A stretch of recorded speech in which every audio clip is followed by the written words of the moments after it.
तो स्टार्ट करते हैं हम अपना डिस्कशन। तो इस लेक्चर में हम डिस्कस करेंगे ब्रेक एंड कंटिन्यू स्टेटमेंट। तो ब्रेक स्टेटमेंट का एक यूज तो तुम स्विच केस में देख चुके हो, जिसमें दो स्विच यानी दो केसेस के बीच की वैल्यू को सेपरेट करने के लिए हम ब्रेक का यूज करते हैं। तो स्विच केस में क्या होता है कि जैसे ही ब्रेक स्टेटमेंट मिलता है तो केस, वो वाला पर्टिकुलर केस वहीं पर स्टॉप हो जाता है, और जब तक ब्रेक नहीं मिलता है तब तक वो केसेस आगे कंटिन्यू रहते हैं एक बार वैल्यू मैच होने के बाद। अब यहाँ लूप में ब्रेक और कंटिन्यू यूज करने का जो पर्पज है वो ये है कि जनरली लूप में क्या होता है कि कई बार हमने लूप चलाया कुछ स्पेसिफिक वैल्यू के लिए, लेकिन बीच में क्या होता है कि अगर हमारी कंडीशन फुलफिल हो गई, जैसे फॉर एग्जांपल कि कोई लूप हम चला रहे हैं किसी लिस्ट में वैल्यू सर्च करने के लिए, और वो लिस्ट है 50 वैल्यू की। तो वैल्यू क्या है कि हम 1 से लेकर 50 तक सर्च करेंगे, लेकिन अगर बीच में सपोज करो 15th पोजीशन पर वो वैल्यू मिल गई, तो आगे हमें सर्च करने की जरूरत कहाँ है? नहीं है।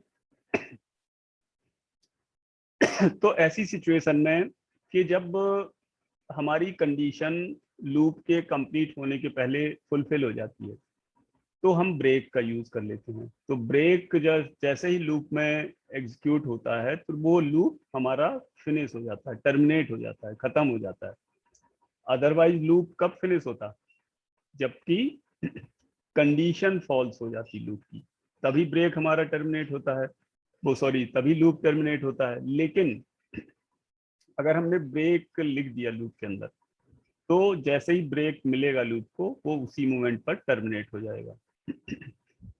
अब अगर लूप इनसाइड द लूप का केसेस है, तो लूप इनसाइड द लूप है और ब्रेक अगर अंदर वाले लूप में मिल रहा है तो अंदर वाला लूप टर्मिनेट हो जाएगा, बाहर वाला एज इट इज चलता रहेगा। अब इस चीज को हम एग्जाम्पल से डिक्टेट कर लेंगे। इसी तरह कंटिन्यू का कंसेप्ट ये होता है कि जैसे हमें लूप को किसी पर्टिकुलर वैल्यू के लिए स्टॉप करना है और आगे कंटिन्यू रखना है, तो वहां पर कंटिन्यू स्टेटमेंट का हम यूज करते हैं। जैसे फॉर एग्जांपल हमें लूप चलाना है 1 से लेके 20 तक, लेकिन हम चाहते हैं कि किसी पर्टिकुलर वैल्यू के लिए लूप ना चले, उस वैल्यू के लिए नहीं चलाना चाह रहे, तो हम उस वैल्यू के लिए इफ में कंडीशन लिख के कि अगर वैल्यू इसके इक्विवेलेंट हो तो कंटिन्यू लिख देते हैं, जिससे लूप उसको बाईपास कर देता है। कंटिन्यू मीन्स कि उस पर्टिकुलर स्टेटमेंट को लूप बाईपास कर देगा जिसके लिए कंटिन्यू लिखा जाएगा। और ब्रेक क्या करता है? पूरे लूप को फिनिश कर देता है जिस लूप में वो मिल जाता है। तो अगर लूप इनसाइड द लूप है तो अंदर वाले लूप में अगर ब्रेक मिल गया तो अंदर वाला लूप फिनिश हो जाएगा। तो ब्रेक स्टेटमेंट का मैं कुछ यहाँ स्टेटमेंट लिख ही दे रहा हूँ, वो तुम लोग रीड कर लो इसको कि क्या मतलब है। ठीक है, रीड कर लो। तो जो मैंने बताया है, पहली चीज इसमें लिखी है कि किसी भी लूप के अंदर ब्रेक हम यूज कर सकते हैं, और ये हमारा जैसे ही ब्रेक मिलेगा उसी टाइम लूप एग्जिट हो जाएगा, even if the condition is true.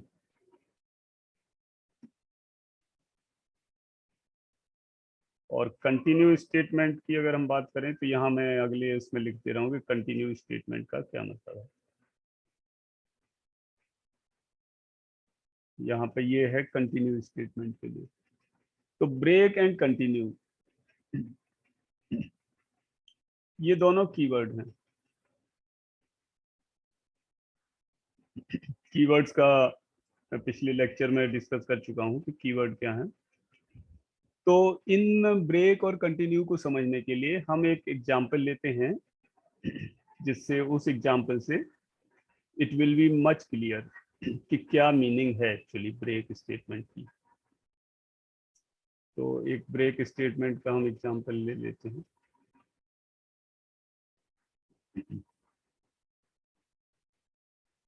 तो यहाँ पे ये रहा तुम्हारा एग्जांपल ब्रेक स्टेटमेंट का। इसको थोड़ा बड़ा कर देता हूँ प्रोग्राम को।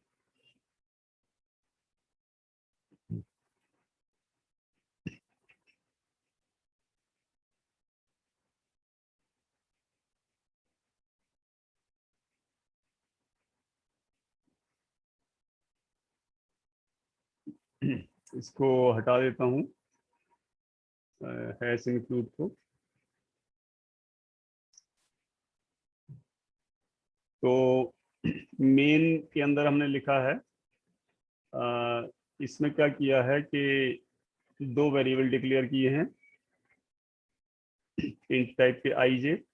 तो लूप इनसाइड द लूप का यहाँ कंसेप्ट हमने इम्प्लीमेंट किया है। आउटर लूप हमारा चल रहा है 1 से लेके 4 तक, और इनर लूप चल रहा है 1 से लेके 3 तक। तो ये जो कंडीशन है वो अब ब्रेक जनरली क्या होता है कि किसी कंडीशन पे डिपेंडेंट होता है, कि अगर हम सिंपल ब्रेक लिख देंगे तो लूप बिना कोई पर्पज के खत्म हो जाएगा। तो हमने क्या किया कि लूप, अब देखो ये ब्रेक जो है वो अंदर वाले लूप में लिखा हुआ है, ना कि बाहर वाले लूप में। तो अंदर वाले लूप में लिखा है, तो इसमें क्या है कि जैसे कि लूप इनसाइड द लूप का कंसेप्ट होता है, ये चलेगा प्रोग्राम हमारा, आई की वैल्यू 1 होगी, उसके बाद कंट्रोल अंदर वाले लूप पे आएगा, जे 1 होगा, जैसे कि चलता है लूप इनसाइड द लूप।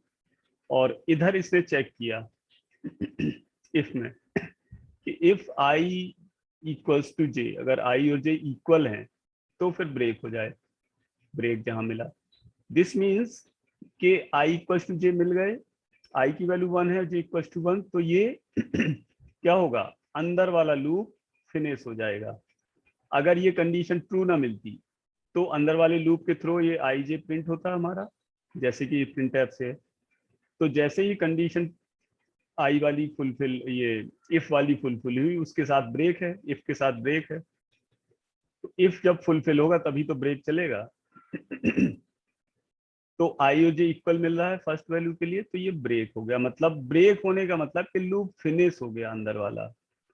किसके लिए फिनिश हो गया, आई इक्वल टू 1 वैल्यू के लिए।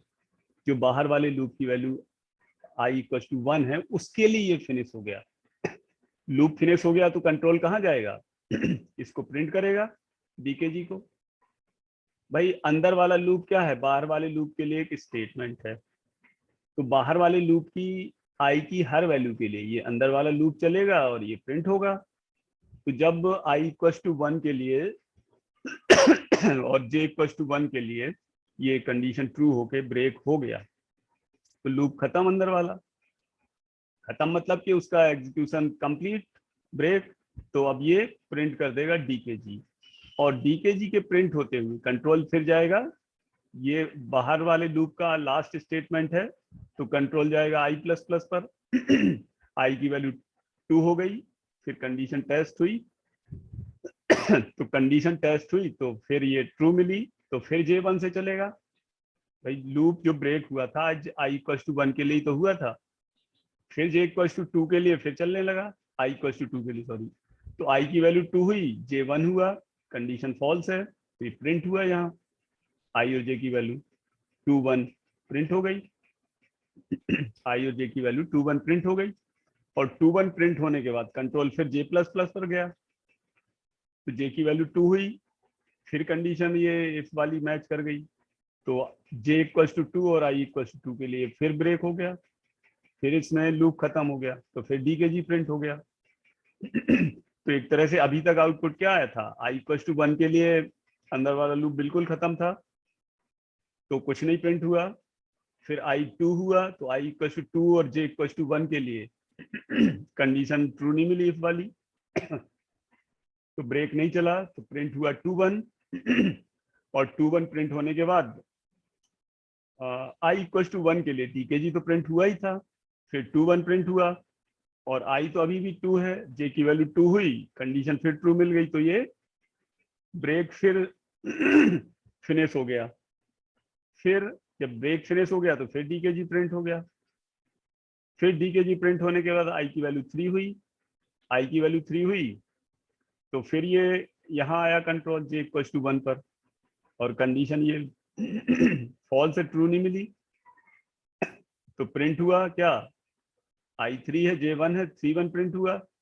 फिर इसी तरह 3 2 भी प्रिंट होगा, लेकिन 3 3 के लिए फिर ब्रेक मिल जाएगा तो डीकेजी फिनिश हो जाएगा।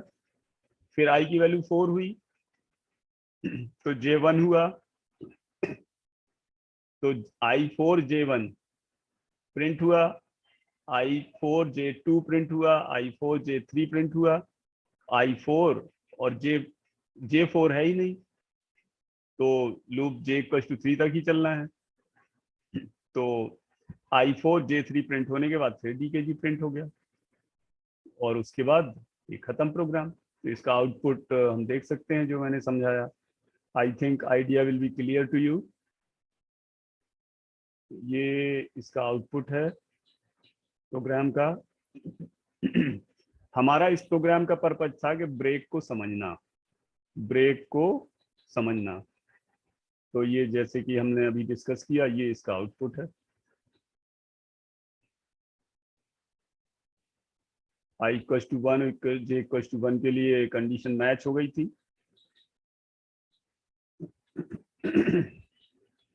तो कुछ नहीं प्रिंट हुआ था, डीकेजी प्रिंट हुआ था। ये इसका आउटपुट होगा। आई थिंक सभी को क्लियर होगा कि आउटपुट क्या है। अब इस पे आते हैं कि ये ब्रेक स्टेटमेंट को थोड़ा और हम इसको, इसमें कंडीशन दूसरी रखते हैं। तो उसमें तुम बता सकते हो, 2 मिनट सोचना कि इसका आउटपुट क्या होगा, ये, और मुझे बताना कि आउटपुट क्या होगा। Program for break.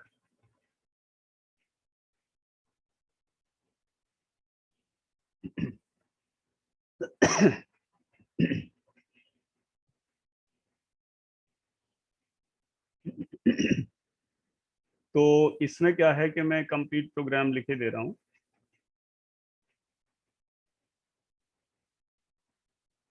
एक सेकेंड अभी रुक जाओ।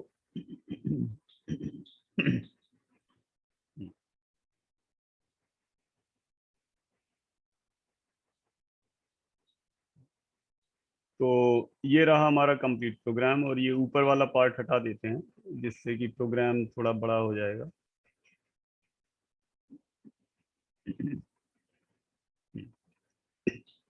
ये रहा प्रोग्राम। तो इसका तुम्हें आउटपुट सोचना है अपने आप। इसमें कुछ नहीं, थोड़ा चेंज किया है मैंने। बाहर वाला लूप 1 से 4 तक ही चल रहा है, अंदर वाला 1 से 3 तक चल रहा है। कंडीशन थोड़ा चेंज की है। कंडीशन चेंज है तो तुम अपने आप प्रेडिक्ट कर सकते हो कि इसका आउटपुट क्या होगा।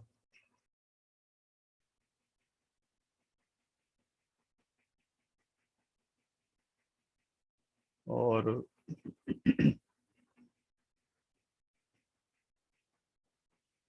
मैं इधर